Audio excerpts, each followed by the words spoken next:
नमस्कार दोस्तों, मैं मनोज शुक्ला स्वागत करता हूं आप सभी का एक बार फिर से इस चैनल पर। जैसा कि आप सभी को पता है कि हम चला रहे थे Bihar state power company limited में निकली हुई बहुत सारी वैकेंसी, इसकी सीरीज चला रहा हूं मैं। सीरीज क्यों कह रहा हूं मैं इसे? क्या है कि अलग अलग पोस्ट की इन्होंने अलग अलग पीडीएफ जारी करी है, तो एक ही वीडियो में सारी पीडीएफ को डिस्कस करना ये संभव नहीं है, एक इससे क्लैरिटी भी नहीं आती है। और इसी वजह से मैं हर पोस्ट के लिए अलग अलग जो वीडियो है वो बना रहा हूँ। आपने देखा होगा इससे पहला का, अगर आपने वीडियो देखा है, यही सेम है ना, हेडिंग यही रहेगी। ठीक है, मैं बता दूं आपको, हेडिंग आपकी यही है कि Bihar state power holding company limited, ये बिहार की सरकारी कंपनी है। इसे दूसरे राज्य वाले भी भर सकते हैं, मैं पहले बता दूं। ऐसा कोई प्रावधान उन्होंने नहीं किया है कि बाहर वाले से नहीं भर सकते। बस बाहर अगर आप एस सी एस टी के हैं, किसी कास्ट में आते हैं, तो आप बिहार राज्य में एस सी एस टी नहीं आएंगे, ये ध्यान रखना। दूसरे राज्य के S C S T OBC दूसरे राज्य में जनरल कैटेगरी की तरह ट्रीट किए जाते हैं। यहाँ पर एस सी एस टी का आरक्षण सिर्फ उन्हें ही मिलेगा जो बाकायदा यहीं के डोमिसाइल हैं, यहीं के रहवासी हैं, बिहार के ही हैं। ठीक है, तो आज मैं जो पीडीएफ आपके सामने यहाँ पर आप देख रहे हो, ये है जूनियर अकाउंट्स क्लर्क की, है ना, ये वैकेंसी है। मैंने आपको ये पहले बता दिया था कि ये जो वैकेंसी आप देख रहे हो, इसका फॉर्म रीओपन हुआ है ना। मैं पहले बता दूं, ये सारी चीजें रीओपन हुई है। ये मार्च अप्रैल में ये वैकेंसी, ये पीडीएफ आ चुकी थी, लेकिन किन्हीं किन्हीं कारणों की वजह से इस वैकेंसी को दोबारा अभी अक्टूबर में ओपन किया गया है। और इसकी लास्ट डेट है ना, अब जो नई डेट आ गई है, आप देखेंगे पुरानी डेट मैं आपको इसमें दिखा दूंगा, है ना, नीचे की तरफ कहीं मिलेगी, पर मैं अभी आपको बताता हूँ। एक नोटिस के जरिए ये हुआ है कि अब जो ओपन डेट है इसको भरने की, वो 1 अक्टूबर से शुरू हो चुकी है ऑलरेडी, है ना। और ये 2024 की ही बात कर रहा हूँ मैं आपसे। और इसकी लास्ट डेट है इसको भरने की, वो आपकी रहेगी 15 अक्टूबर। ठीक है ना, ये अक्टूबर लिखा है, ध्यान दीजिए, 10 मत समझिएगा इसको, 1 अक्टूबर है ये। और यहाँ पर ये 15 अक्टूबर 2024 ये लास्ट डेट है। क्लियर है? और ये वैकेंसी का, इस पोस्ट का नाम है जूनियर अकाउंट्स क्लर्क। इससे पहले कि आप जो वैकेंसी देखेंगे, मैं आपको पीडीएफ दिखा देता हूँ, वो मैंने बनाई थी टेक्नीशियन ग्रेड 3। ये देखिए, ये देखिए। अच्छा, पेन नहीं लिया ना मैंने। यहाँ पर देखिए, ये टेक्नीशियन ग्रेड 3 की थी, इसकी लगभग लगभग 2000 वैकेंसीज थी। ठीक है ना। और सेम डेट है, सेम डेट है इसकी भी, जो ओपन डेट है ना। आप वीडियो चेक कर लेना, जस्ट प्रीवियस वीडियो मेरे यूट्यूब चैनल पे जाओगे आप, है ना, आपको अलग ही नाम से दिख जाएगा, है ना, हेडिंग दिख जाएगी, Bihar state power holding company limited का टेक्नीशियन ग्रेड 3 का मैंने डिस्कस किया हुआ है। ओपन डेट वही है, 1 अक्टूबर और से लेकर के 15 अक्टूबर तक। ठीक है, तो पूरा वीडियो वहां पर मैंने बताया हुआ है, यहाँ पर आप देख भी सकते हो। ये देखो जरा, टेक्नीशियन ग्रेड 3, है ना, कितनी टोटल 2000 वैकेंसी, और कुछ अगर बढ़ी होंगी तो भी ये दिख जाएगा। अब ये जो बढ़ने वाली बात है कि ये 1 अक्टूबर से 15 अक्टूबर, ये नोटिस कोई आया था क्या? हाँ, नोटिस आया हुआ है, ये रहा वो नोटिस, है ना। नोटिस आपको दिखा देता हूँ। ठीक है, तो यहाँ पर देखेंगे आप ये हाँ, ये देखो, ये नोटिस ला करके अलग अलग आपको पोस्ट दिख रही होंगी। जो अगर पहली बार देख रहे हो ध्यान से सुन लें कि ये है, ये एक अलग, इन्होंने हर पोस्ट के लिए अलग पीडीएफ जारी करी है। इसके लिए अलग पीडीएफ है, इस पोस्ट के लिए अलग पीडीएफ है, सीसी और एसए के लिए अलग पीडीएफ है, जेएसी के लिए अलग है, और टेक्नीशियन ग्रेड 3 के लिए अलग है। क्लियर होगी बात आपकी, है ना। तो मैं अभी आपको कौन सा बता रहा हूँ, जूनियर अकाउंट्स वाला क्लर्क, है ना, जूनियर अकाउंट क्लर्क। देखो, ये वाला वीडियो मैंने पहले बना दिया, अब मैं चौथे नंबर का बना रहा हूँ। इसके बाद तीसरे नंबर का आएगा, फिर दूसरे नंबर का आएगा, फिर 1 नंबर का आएगा। इन्होंने इस नोटिस में ये साफ बता दी कि पहले 2000 पोस्ट थी, और अब देखिए जरा 156 और बढ़ गई है। यानी पहले 2000 थी, अब इसमें 156 हो गई। ये टेक्नीशियन के ग्रेड 3 में हुआ है। ठीक है ना। और अभी आपको पीडीएफ में दिख जाएगा, देखिए ये है नया नोटिस। अब देखो यहाँ पर आपको दिखेगा कि मैं अभी कौन सी पीडीएफ डिस्कस करने वाला हूं। अभी मैं बात करूंगा जेएसी की, यानी कि जूनियर अकाउंट्स क्लर्क की। तो देखो, नई पीडीएफ में तो 740 वैकेंसी दिखा रहा है। अब देख लेते हैं कि जो पुरानी पीडीएफ थी, जो मार्च में आई थी, उसमें कितनी पोस्ट है ना। तो हो सकता है उन्होंने पोस्ट बढ़ाई हो इसमें भी, तो वो दिख जाएगा अपने को। तो अभी करंट कितनी है? 740। पुरानी वीडियो में, पुराने पीडीएफ में अपन देखें तो ये है भैया जेएसी, यही मैं आपसे कह रहा था, है ना, ये लिखा हुआ है। चलें आगे बढ़ें, इसको बहुत बढ़िया। ठीक है, अच्छा याद रखिए, Bihar state power holding company limited में बहुत सारी कंपनियां आती हैं, मैं आपको समझा दूं, है ना। एक तो ये खुद ही है, दूसरा नॉर्थ बिहार पावर डिस्ट्रीब्यूशन, ऐसे ही साउथ बिहार पावर डिस्ट्रीब्यूशन, एक आएगा Bihar state power transmission company limited, एक आएगा Bihar state power generation company limited, है ना। तो ये इतनी सारी कंपनियां आती है। किस कंपनी में जाना है, इसके लिए आप जब ऑनलाइन एप्लीकेशन भरेंगे, है ना, ऑनलाइन एप्लीकेशन जब आप भरेंगे, है ना, ड्यूरिंग, तो आपको उसमें ना प्रेफरेंस देनी पड़ेगी। क्या देनी पड़ेगी? प्रेफरेंस देनी पड़ेगी। सिलेक्शन आपका सीबीटी के थ्रू होगा, कंप्यूटर बेस्ड टेस्ट होगा आपका एक, जिसका सिलेबस मैं आपसे थोड़ी देर में अभी डिस्कस करने वाला हूं। क्लियर है ना। जब तक आप यहां पर देखें, देखिए, तो जूनियर अकाउंट्स क्लर्क की जो कैटेगरी वाइज जो वैकेंसी यहाँ पर दिख रही है वो है 300, है ना। वहाँ पर 740 थी, अब कम हो गई क्या? वाह, जो भी है, क्या फर्क पड़ता है ना। ध्यान से देखना जरा, कम हो गई नहीं, ध्यान से देखो पहले कितनी थी। ये पुरानी पीडीएफ है, तो पुरानी पीडीएफ में 300 था। अब क्या किया, इस वैकेंसी को रीओपन किया तो पोस्ट भी बढ़ा दी। अब भैया 300 नहीं है, 740 है। अरे अभी दिखा ना आपने, मैं दिखा देता हूँ आपको। ये देखो, अब आप देखो यहाँ पर 740 है ना, उन्होंने पोस्ट बढ़ा दी है।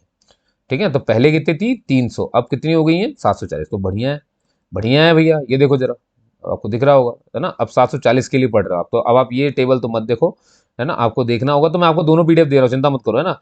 मैं आपको ये वाली भी दे दूंगा, ये वाली जिसमें आप वैकेंसी देख सकते हो अलग अलग कितनी कैटेगरी में है, अ,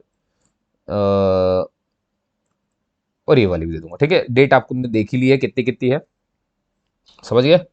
1 अक्टूबर से लेकर के, आइए अब आगे चलते हैं। 300 नहीं है, ये इतनी है।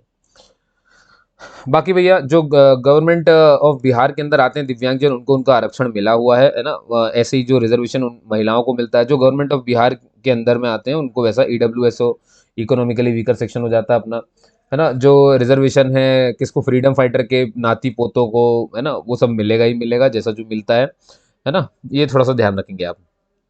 क्वालिफिकेशन की बात करते हैं भैया, आप ग्रेजुएट होने चाहिए कॉमर्स में, बनी बात है। जेएसी का मतलब ही क्या है, जूनियर अकाउंट्स क्लर्क। तो इस क्लर्क व्यक्ति को कॉमर्स ही पढ़ा होना चाहिए। ठीक है, the appearing candidates are not eligible. अब ध्यान से देखो, जो लोग अभी कॉमर्स की पढ़ाई कर रहे हैं, ग्रेजुएट नहीं हुए हैं, तो बहुत ध्यान सुनना, उन्हें अपीयरिंग माना जाता है, और ऐसे लोग एलिजिबल नहीं है भरने के लिए। मैं साफ बोल रहा हूँ। तो ये देखिए, ऐसे डाउट तो पूछना ही नहीं कि सर मैं 3rd ईयर में मैं भर लूँ, लास्ट ईयर में हूँ कि नहीं। इन्होंने साफ बोल दिया, देखिए नहीं है मतलब नहीं, बोला ना अपीयरिंग मतलब। अब अपीयरिंग का मतलब ये होता है कि 3rd वाला भी अपीयरिंग होता है, 2nd वाला भी अपीयरिंग होता है, और 4th ईयर वाला भी अपीयरिंग होता है। इन्होंने बोला ग्रेजुएट मतलब डिग्री आपके हाथ में है क्या, या आने वाली है डेट से पहले, इसकी लास्ट डेट से पहले अगर आने वाली है तो भी भर सकते हो। ठीक है ना, या अब भी आई है, अब भी आप ग्रेजुएट हुए हो तो भी आप भर सकते हो। ग्रेजुएट होना चाहिए बंदा, ये इसका मतलब होता है। ठीक है, और ये देखो लिखा है ना क्या, द एप्लीकेंट मस्ट पजेस, उसके पास होना चाहिए required qualification on the date of submission of application. वही तो मैं कह रहा था आपसे कि सब जो लास्ट डेट है ना इसकी एप्लीकेशन की, उससे पहले अगर आपके पास डिग्री आ जाती है तो आप इसे भर सकते हैं। नहीं आई है, ये अभी लास्ट सेमेस्टर में ही क्यों ना हो, पेपर दे चुके हो लेकिन डिग्री नहीं आई है, अभी लास्ट सेमेस्टर का रिजल्ट नहीं आया, आपको डिग्री का कुछ पता नहीं है, तो आप इसे नहीं भर सकते, इसको ध्यान रखना है आपको। और मुझे लगता है एक मधुमक्खी यहाँ घुस आई है, और अभी तो डरावनी बात है ना। हाँ, ये काफ़ी डरावनी बात है, क्योंकि वो इधर से उधर घूमेगी, और मैं अगर ऐसे वीडियो बनाऊंगा, आके पीछे से चाप देगी तो मैं क्या करूंगा। ठीक है, चलिए हम डर को थोड़ी देर साइड रखते हैं, क्योंकि आपकी कैरियर उससे भी ज़्यादा जरूरी है ना। आप लोग देखते रहना, मेरा आजू बाजू कहीं दिखे तो मुझे बताना। आइए सर, अगर हम सिलेक्ट हो गए तो प्रोबेशन पीरियड कितना, ट्रेनिंग पीरियड कितना, 2 साल का ट्रेनिंग पीरियड है भैया, है ना, डेट ऑफ अपॉइंटमेंट से लेकर के। ठीक है, समझ गए आप, है ना। और देखिए, अच्छा परफॉर्मेंस करना, और इतना कुछ आपको स्टाइपेंड मिलेगा जब आप सिलेक्ट हो जाएंगे, तो लेवल 5 के हिसाब से जो भी 7th पे कमीशन के हिसाब से आपका बनता है वो सब आपको मिलेगा। ठीक है, तो इसकी चिंता ज्यादा ना करें अभी। एज आप समझ लीजिए, एज कितनी होगी जो जनरल कैटेगरी, अब ये डेट वेट अब ये मत देखना ना, ये नहीं देखना है आपको, मैंने पहले ही बता दिया। बस आप डेट यहाँ से देखो कि जनरल की जो डेट है। अच्छा, एक चीज और बता दूं, जिन लोगों ने इसे पहले अप्लाई किया हुआ है मार्च में, उन्हें दोबारा से अप्लाई नहीं करना है ना। जो लोग ऑलरेडी अप्लाइड हैं वो लोग इसे ना भरे। ठीक, अब आइए एज की बात करते हैं। देखिए, जनरल कैटेगरी में मैक्सिमम जो मिनिमम एज है वो 21 है, और 21 मैक्सिमम में 37।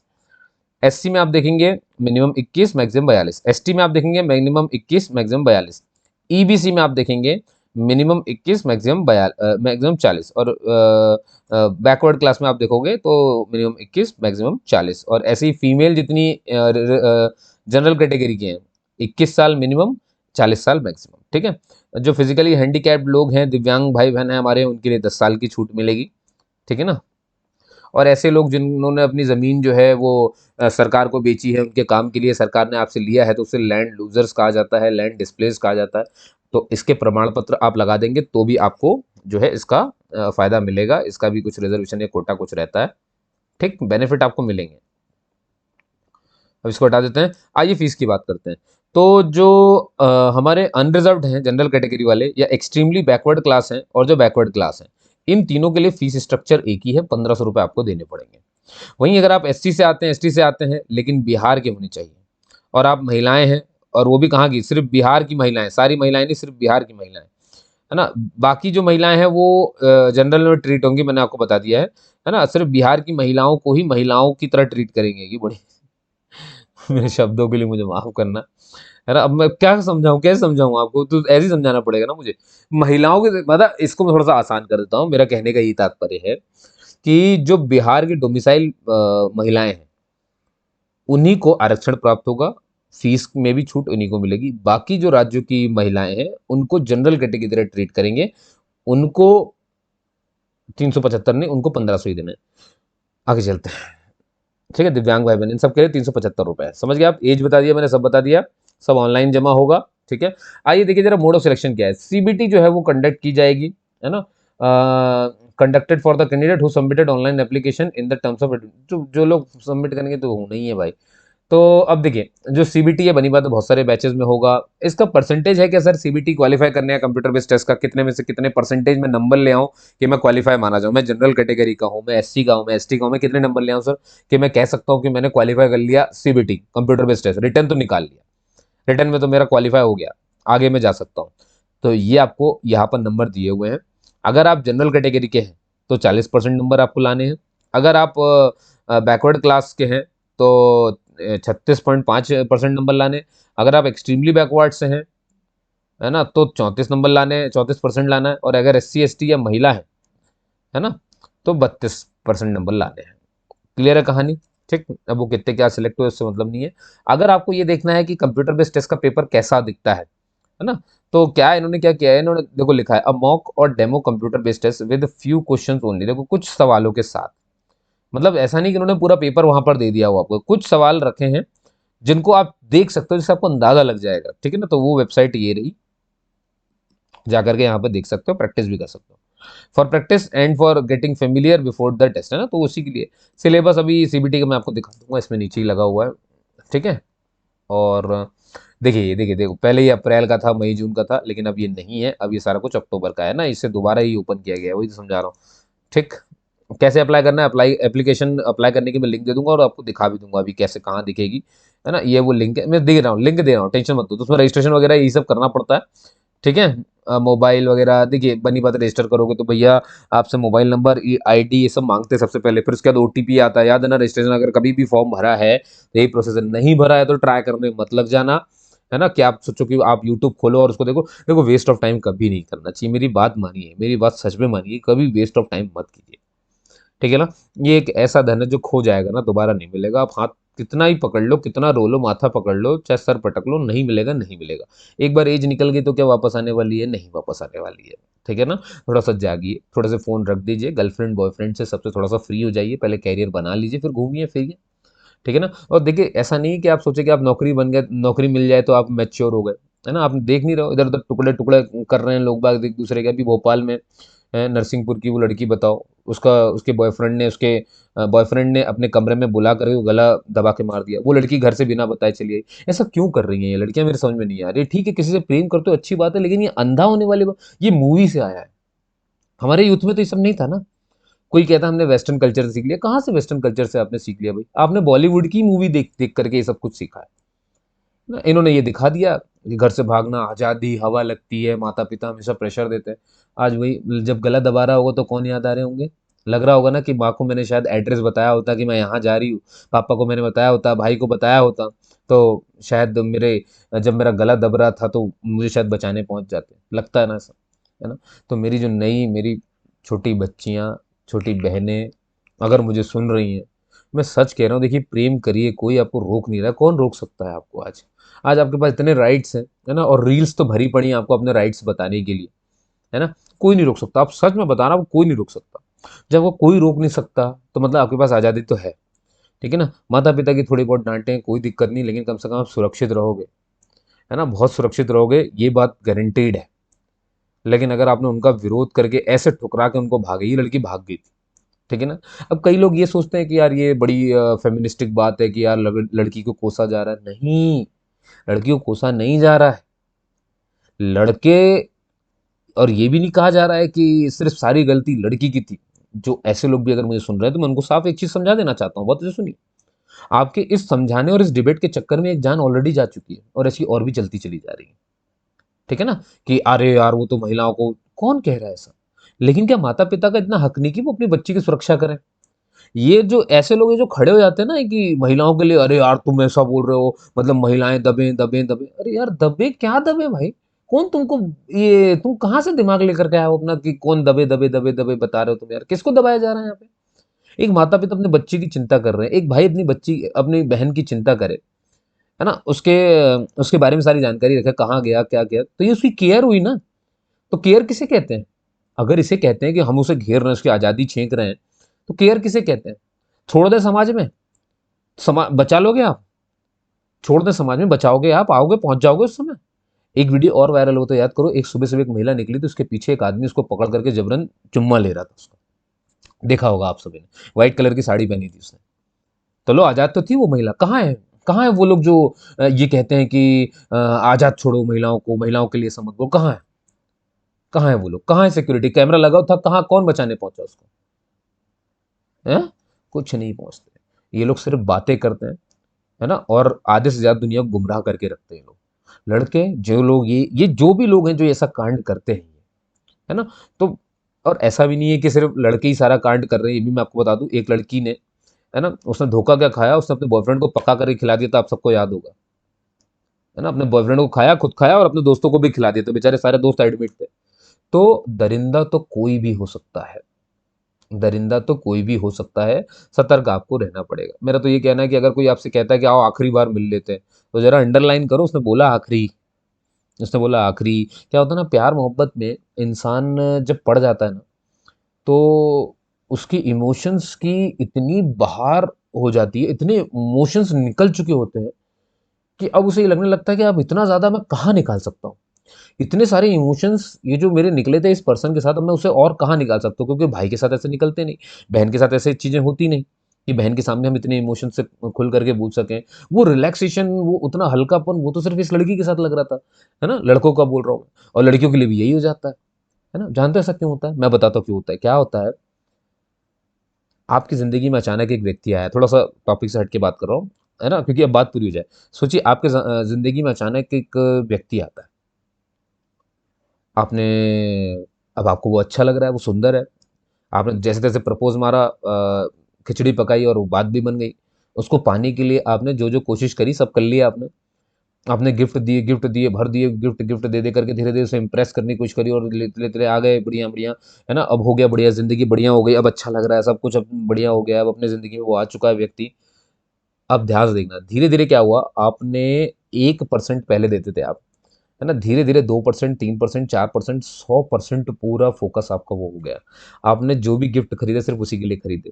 जानते हैं जब अपन ऐसा करने लगते हैं ना, कि हर चीज़ में जब अपन खा रहे हैं सोचते हैं यार ये टुकड़ा भी मैं उसके साथ शेयर कर लेता हूँ। तो आपने क्या किया, सारी चीज़ें मतलब हर चीज़ को जोड़ लिया उस एक व्यक्ति से। अब सोचिए जब अचानक वो व्यक्ति गायब हो जाएगा, एक वैकेंट स्पेस क्रिएट हो जाएगी। अब वो भर नहीं रही, वो खालीपन नहीं भर रहा है ना? वो भर नहीं रहा, सारे इमोशंस लेकर के कोई चला गया है। अब वो खालीपन इतना खतरनाक होता है, उसको भरने के लिए तुम कोई भी क्राइम कर सकते हो। खुद उस इंसान को भी मार सकते हो, अगर वो वापस उस जगह को भरने नहीं पहुँच रहा है तो। वही हुआ, वही होता है, वही होता रहेगा जब तक आप ये बात समझ नहीं लेते। क्या करना था? वो लड़के की भी गलती थी, उसी ने मारा ना उसको।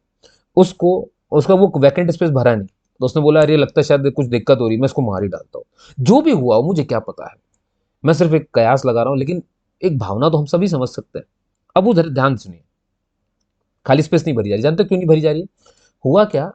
अरे! मैं लड़के और लड़कियों दोनों से कह रहा हूँ, जब आपने अपने वाले या अपनी वाली के लिए एक गुलाब लिया, एक और गुलाब ले लेते। अपने प्यार को आपको बाँटना था, डिस्ट्रीब्यूट करना था, ना कि एक ही तरफ पोर अप कर देना था, भर देना था किसी को। आप एक और गुलाब लेते, वो माँ के लिए होता। अपनी माँ को साड़ी दी, अपनी माँ को चॉकलेट, है, अपनी माँ को चॉकलेट ले, वहाँ तो चॉकलेट नहीं टेडी बियर जा रहे हैं, कभी अपनी माँ को टेडी बियर दिया है आपने? वहाँ तो भैया फ्रॉक जा रहे, टॉप जा रहे, जीन्स जा रहे, इधर से लड़कियों की तरफ से भी भैया शर्ट खरीदनी है, चला तेरे साथ यहाँ चलना है, वहाँ चलना है, तेरा केक वहाँ बढ़िया। कभी माँ के लिए कभी गाड़ी में स्कूटी पे रख कर केक काटा है?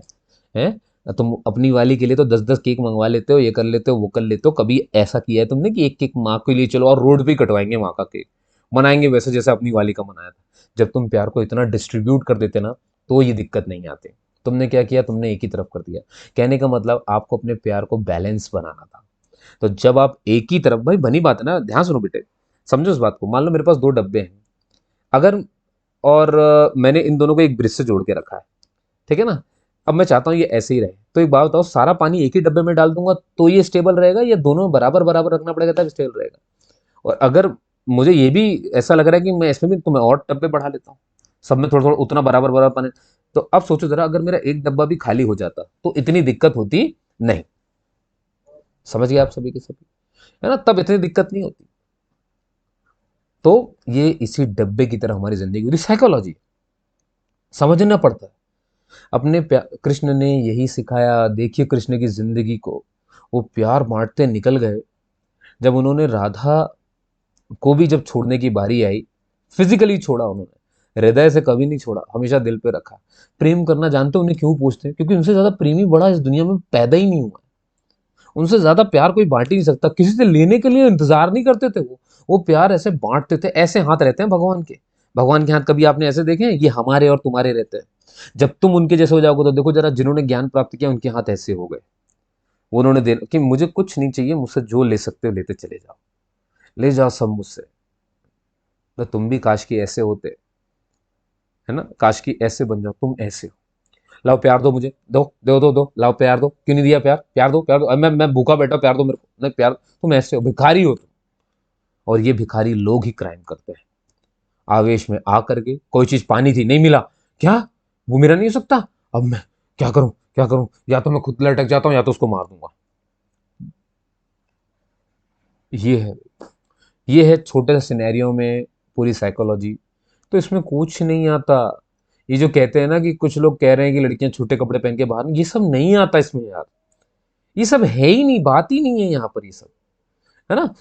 और वो दूसरा सिनेरियो है, ये जो गंदे लोग हैं, जो गंदी नजर से किसी को देख रहे हैं, बेटा ये तो सिर्फ एजुकेशन के अभाव है ना। ये तो इन्हें एजुकेशन नहीं मिली, घर से उतने संस्कार नहीं मिले, घर से वो चीजें नहीं मिल पाई इन लोगों को, इन लड़कों को, जो ऐसी चीजें करते हैं या ऐसी चीजें देखते हैं, सुनते समझते हैं, है ना। अब आपने देख लिया, देखिए चाइल्ड पॉर्न को भी नाम बदल दिया गया है ना। पोर्नोग्राफी बंद की जा रही है। बैन क्यों बैन हो रही है? मालूम है ना, यही वजह हो रहा है। मोबाइल मोबाइल हर बच्चे बच्चे के हाथ में, कौन सा वीडियो कब किस बच्चे को पता चल जाएगा, तो वो क्राइम है। अगर आपने पॉर्न रख लिया, है ना, और अगर वो बच्चे जुड़ा पॉर्न है, बहुत ध्यान सुनो अब, अगर बच्चे जुड़ा पॉर्न आपके मोबाइल में है, स्टोर भी भले आपने देखा नहीं लेकिन है, तो ये तो ध्यान रखिए कि किसी ये पता चल जाएगा कि आपने डाउनलोड किया है। आप देख रहे हो ये भी पता चल जाएगा। प्लीज ऐसी कोई चीज अब ना करें, ना किसी को भेजें, ना खुद। Be a man, be a woman, be a human first, be a human first, ठीक है ना। इतना ध्यान रखिए अपने, और अपना समय बचाइए। कैरियर पूरा हो जाए तो कुछ और करने की सोचिए।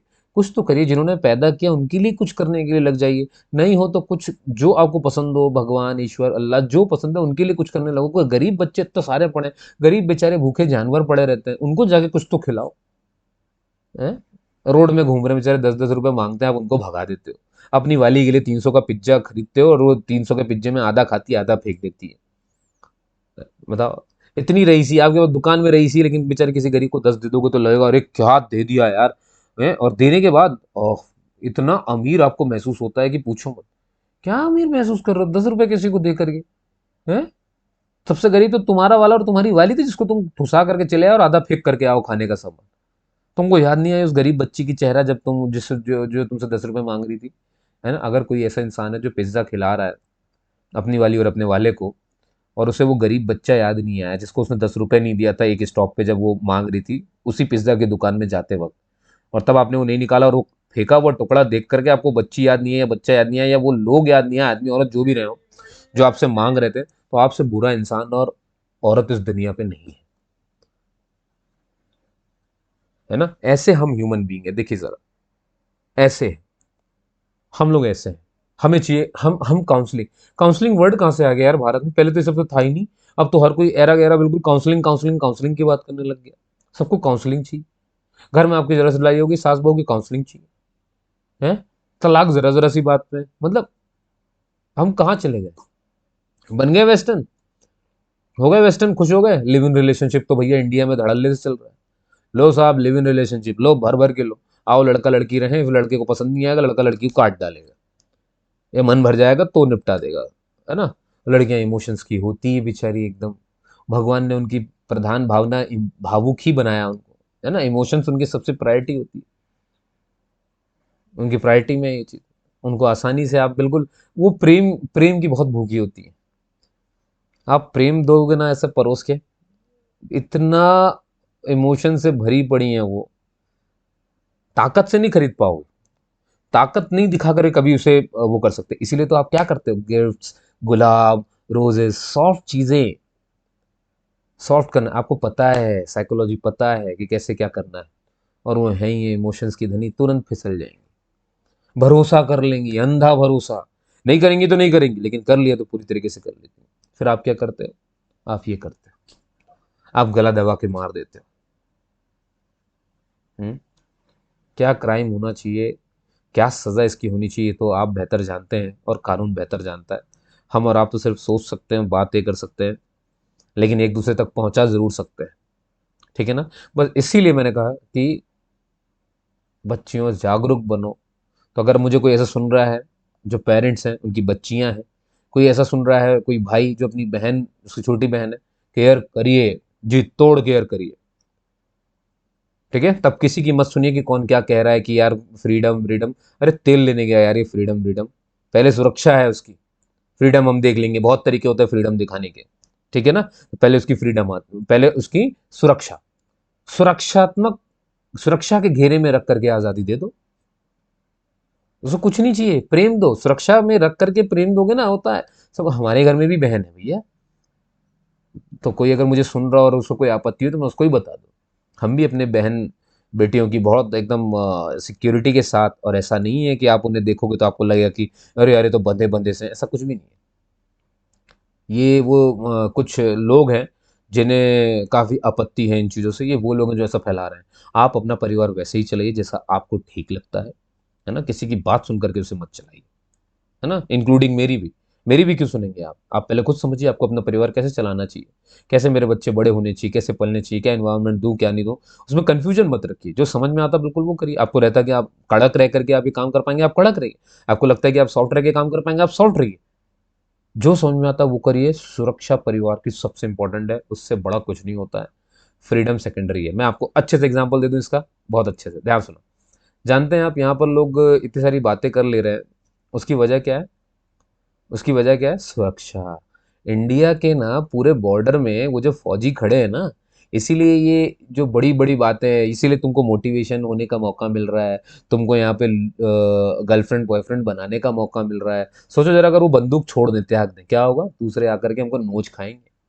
तो ये जो इतनी बड़ी बड़ी बातें हो रही है ना, ये जो मैं यहाँ पे बैठ के वीडियो आराम से बना रहा हूँ, तुमसे बातें कर रहा हूँ, तो कोई मेरी सुरक्षा कर रहा है, कोई बॉर्डर पे खड़ा है मेरा भाई, है ना, कोई बॉर्डर पे खड़ा है मेरा भाई, मेरे पिता तुल्य कोई होंगे वहां पर, मेरे दादा तुल्य हो सकते हैं, कोई भी हो सकता है। वो वहां पे खड़ा है, बंदूक लेकर के घूम रहा है लगातार, सुरक्षा। और इसीलिए मैं आजादी की बातें कर पा रहा हूँ। तो आजादी, तो यही सही तरीका, इसे ही सिस्टम कहते हैं। सुरक्षात्मक रूप से मिली हुई आजादी का ही आनंद होता है ना। असुरक्षात्मक रूप से मिली हुई आजादी आपके लिए दिक्कत भरी हो सकती है। समझ गया ना। सिस्टम ही सब कुछ होता है, इसी को अपनाना होता है। तो दोस्तों, आइए अब इसकी लास्ट सीरीज पर चलते हैं ना, सीधे सिलेबस पर। तो देखिए सिलेबस ऐसा है कि ये जनरल नॉलेज है ना, आप देख सकते हो। 10th लेवल की आएगी जनरल नॉलेज, लॉजिकल रीजनिंग भी 10th लेवल की रहेगी। मैं ये पीडीएफ दे रहा हूँ तो इसलिए घबराने की जरूरत नहीं है, ठीक है ना। कितने पार्ट है इसके, 5 पार्ट है। तो देखो पहला जनरल नॉलेज आएगा, फिर लॉजिकल रीजनिंग होगी, इसमें ये सब रहेगा। रीजनिंग नॉर्मल यार, इंग्लिश जनरल, और ये सब 10th लेवल की हिंदी इंग्लिश आ रही है ना, उसी के क्वेश्चन आएंगे। तो 10th लेवल का उठाना, उसको पढ़ लेना। और यहाँ देखो जरा, कंप्यूटर जो है, तो ये फंडामेंटल कंप्यूटर के कुछ नियम की, input output hard disk memory पूछ लिया, है ना। सॉफ्टवेयर और ये ऑपरेटिंग सिस्टम क्या होता है ये पूछ लिया। कुछ MS Excel Word PowerPoint ये सब पूछ लेंगे, है ना। इंटरनेट ब्राउजर वगैरह, वेब सर्च सर्वर वगैरह, फिर लैन वैन मॉडम पूछ लेते हैं, वायरस वायर पूछ लेंगे, फायरवॉल पूछ लेंगे। और कॉमर्स से आपके जो ये सिलेबस लिखा है, taxation, balance sheet, profit and loss, ये सब, ठीक है ना। दोस्तों मैंने बहुत ज़रूरी बात करी है आपसे, है ना? उस बात पर भी अगर आपको कुछ कहना हो तो आप मुझसे कह सकते हैं, टेंशन मत लीजिए। और अब मैं आपको दिखा देता हूँ कि ये साइट कहाँ मिलेगी आपको, है ना? ये यहाँ पर आ जाइए, ये रहा। देखो ये है वो पीडीएफ जो मैं आपसे डिस्कस कर रहा हूँ ना, तो ये लिंक मैं दे रहा हूँ यहीं पर आपको ना, ये मैं दिखा देता हूँ कहाँ पर। ये रहा, दिख रहा है? ये ऑलरेडी रजिस्टर्ड, इसके सामने आप जाओगे ना तो यहाँ पर आपको ये लिंक मैं दे रहा हूँ कि कैसे रजिस्टर करना है, रजिस्टर होने के बाद कैसे फॉर्म को भर देना है। ठीक है दोस्तों, आपने भी सुना, उसके लिए बहुत बहुत धन्यवाद। मिलते हैं किसी अगले वीडियो में, तब तक के लिए जय हिंद जय भारत। और जुड़े रहिए मुझसे, है ना? और प्लीज़ गौर करिएगा, जो मैंने आपसे कहा है वो ज़्यादा ज़रूरी है। जय हिंद।